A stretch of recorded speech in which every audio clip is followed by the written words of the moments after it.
ఈరోజు అనేక మంది సేవకులతో ప్రభు ప్రకటన చేయిస్తున్నాడు.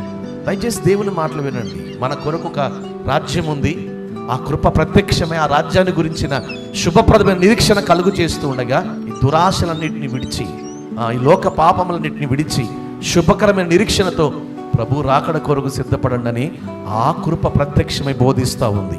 హల్లెలూయా. మన భవిష్యత్తు ఏంటో మనకు తెలియాలి. నా సంగతి నేను ఎప్పుడు ఆలోచిస్తాను. నేను ఊహించుకునేది ఏంటంటే, ఒకరోజు రాబోతా ఉంది, నా ప్రభు రాకడ కడపూరతోని ఓదగానే నాకు వినబడుతుంది.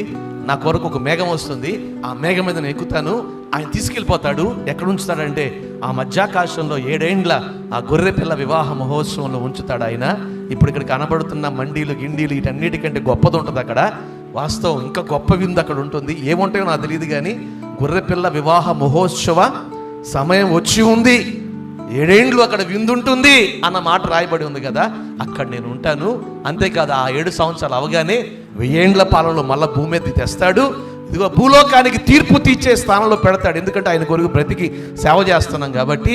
అయిపోగానే ఆయనతో పాటు యుద్ధం చేస్తాం, తర్వాత యుగాయుగాలు ప్రభుతో ఉంటాం. ఇది బైబిల్ చెప్పిన సత్యం. నేను నమ్మే ఇదిగో నా నిరీక్షణ. హల్లెలూయా.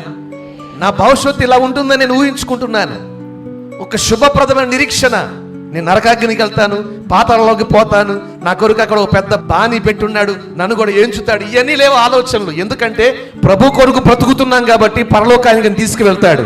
హల్లెలూయా.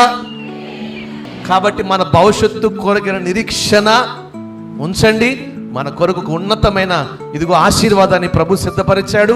వాటన్నిటిని మనం అందుకొందుము గాక.